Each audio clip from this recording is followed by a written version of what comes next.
Hi, Sean Michael Andrews here, and we're coming up on 1 month away. We're coming up on 1 month away from HT Live, and so I thought I might share some thoughts on how to get the most out of a hypnosis conference. HT Live is the largest hypnosis conference in the world, and we always get a lot of newbies, a lot of people who it's their first hypnosis conference that they've ever attended. And so I thought I might share some tips on getting the most out of it.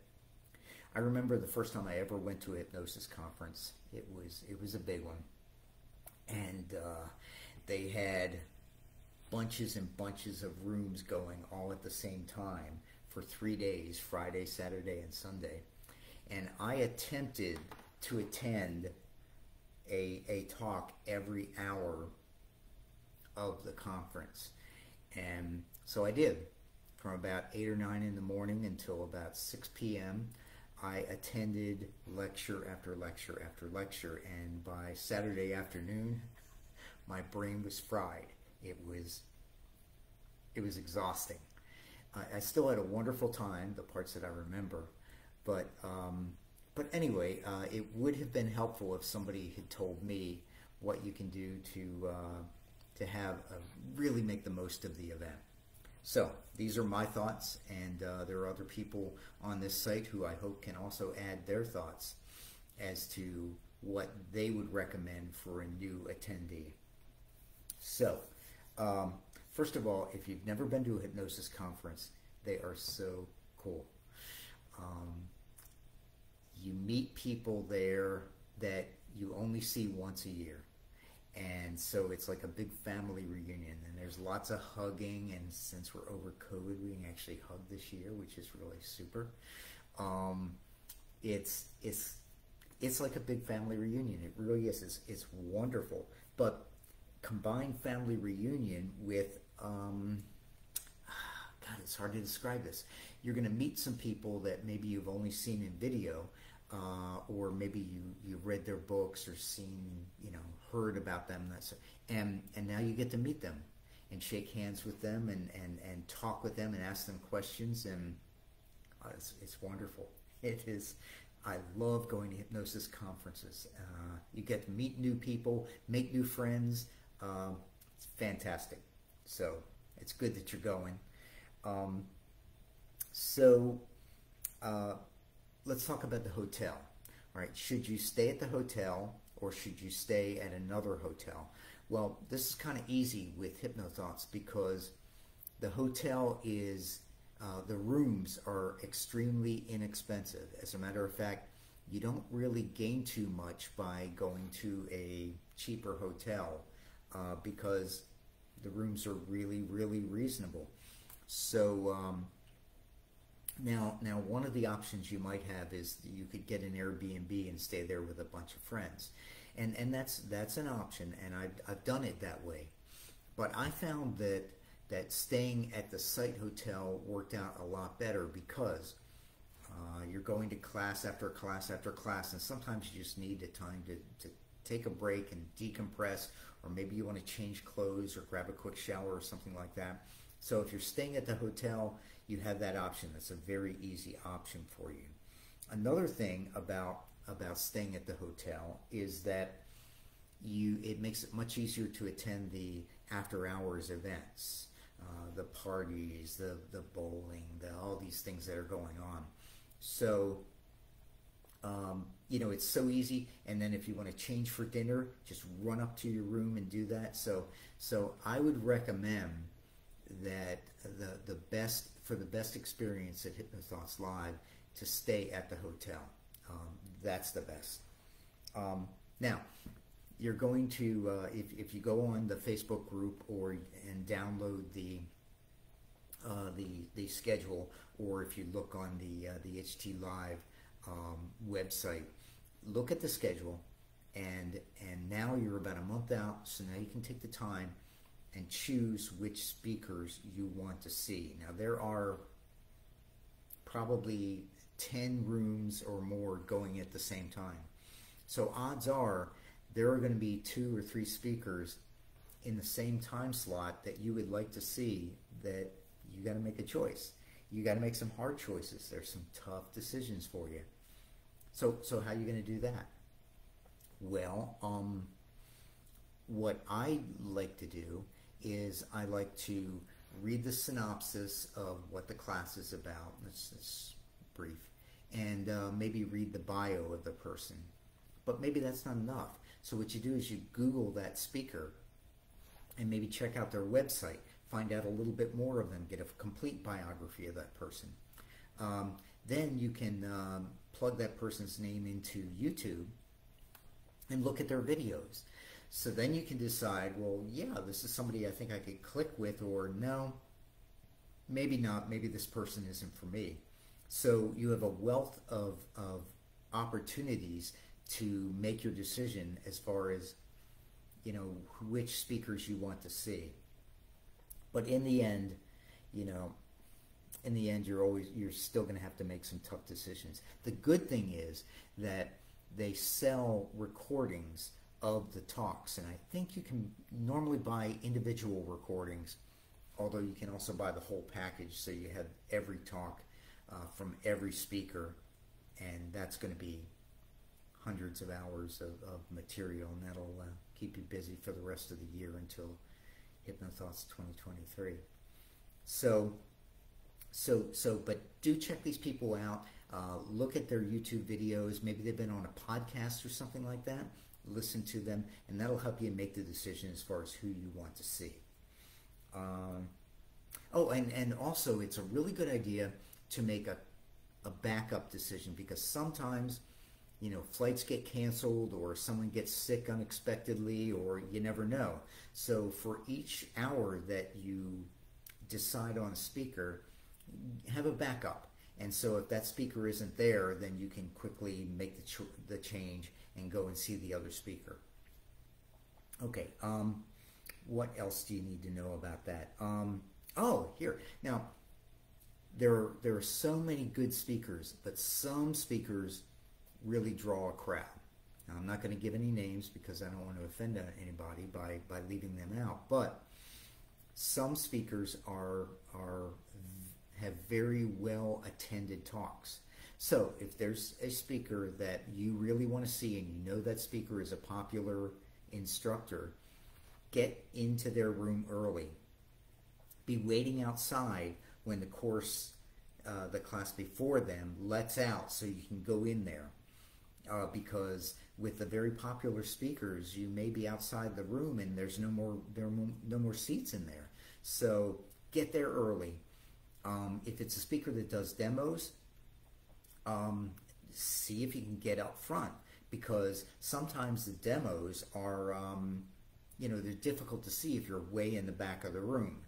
So do try to get there early. Be ready to go in that room when it lets out, when the previous class lets out, and then get yourself a nice seat in the front row if you can. Also, please don't save seats. If you save seats, it just makes it really difficult, especially if it's a really popular speaker and the seating is limited. So please don't save seats. Let's see what else I want to talk about. This is backing up a bit. There's registration, because when you go to a conference, you need to come in, identify yourself, and receive your badge, your name badge, and your goodie bag. Remember, like a 4-year-old going to a birthday party. Yeah, you get a goodie bag, and it has all the stuff inside.